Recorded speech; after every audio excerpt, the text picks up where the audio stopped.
Bapak-bapak hadirin sekalian yang tidak bisa saya sebutkan satu persatu, tetapi tidak mengurangi takzim kami kepada bapak-bapak sekalian. Pertama-tama marilah kita panjatkan puji dan syukur kehadiran Allah Subhanahu wa taala atas segala limpahan karunia dan nikmat yang telah Allah berikan kepada kita. Dan alhamdulillah, pada pagi hari ini Allah Subhanahu wa taala masih memberikan kesempatan kepada kita untuk melaksanakan salah satu kewajiban kita, yaitu sholat subuh berjamaah. Alhamdulillah. Ini semata-mata anugerah dan kasih sayang Allah Subhanahu wa taala, bukan atas kemampuan kita. Seandainya ini adalah kemampuan kita, mungkin masjid ini tidak akan muat, tidak akan muat dengan orang-orang untuk sholat berjamaah subuh.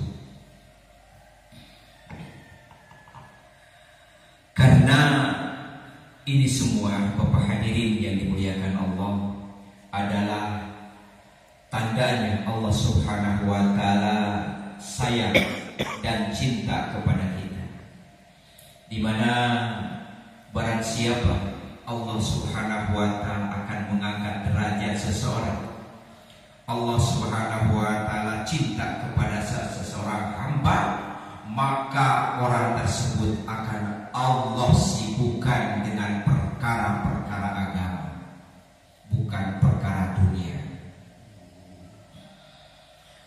Hadirin yang dimuliakan Allah Subhanahu wa taala, sesungguhnya hidup kita di dunia ini adalah atas kemauan Allah, atas izin Allah, atas kudrat iradatnya Allah, bukan atas kemauan kita dan bukan atas keinginan kita.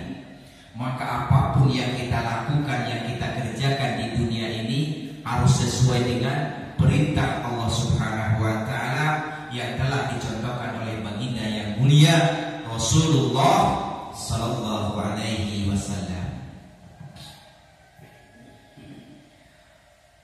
Allah Subhanahu wa taala perintahkan kepada kita agar kita mentauhidkannya, mengesahkannya bahwa la ilaha illallah, tiada sesembahan yang wajib kita sembah kecuali Allah Subhanahu wa taala. Allah Subhanahu wa taala sangat marah apabila hambanya menduakannya bahwa ada kekuatan selain Dia. Allah Subhanahu wa taala sangat cemburu, melebihi cemburunya seorang kekasih kepada kekasihnya. Hadirin yang dimuliakan Allah Subhanahu wa taala, untuk itu mari kita laksanakan segala perintah-perintah Allah Subhanahu wa taala yang telah dicontohkan oleh Rasulullah sallallahu alaihi wasallam. Yang utama dan paling utama, marilah kita laksanakan sholat yang 5 waktu sesuai dengan contoh. Kita laksanakan sholat yang 5 waktu sebagaimana para sahabat dahulu kerjakan. Sholat khusyuk wal hudu, yaitu sholat dilaksanakan dengan konsentrasi batin penuh menghadap kepada Allah Subhanahu wa taala, merendahkan diri di hadapan Allah Subhanahu wa taala sesuai dengan contoh Rasulullah sallallahu alaihi wasallam. Kategorinya kita laksanakan sholat, yaitu sholat tepat pada waktunya. Sholat duhur dilaksanakan pada waktu duhur, sholat asar dilaksanakan pada waktu asar. Barang siapa yang melaksanakan sholat tepat pada waktunya, maka Allah Subhanahu wa taala berjanji, maka akan aku masukkan dia ke dalam surga dalam jaminanku, kata Allah. Allah telah menjamin kita bahwa barang siapa yang melaksanakan sholat yang 5 waktu tepat pada waktunya, maka Allah akan masukkan kita ke dalam surganya. Itu janji Allah. Janji Allah tepat, pasti, lebih pasti daripada munculnya matahari dari ufuk timur. Karena matahari suatu saat nanti akan terbit dari sebelah barat. Hadirin yang dimuliakan Allah Subhanahu wa taala, salat merupakan tiangnya agama. As-salatu imaduddin. Salat adalah tiangnya agama. Faman aqamaha faqad aqamadin. Barang siapa yang mendirikan salat, dia telah mendirikan agama. Wa man tarakaha faqad hadamani.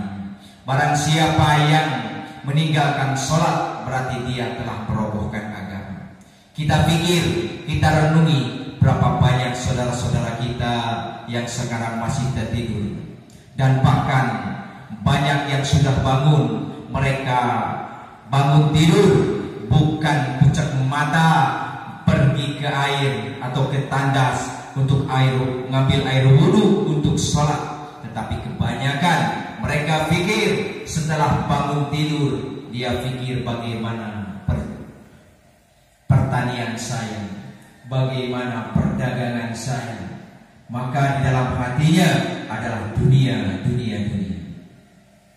Maka apa yang kita pikirkan, apa yang kita dengar, apapun yang selalu kita ucapkan, itu yang akan masuk ke dalam hati kita.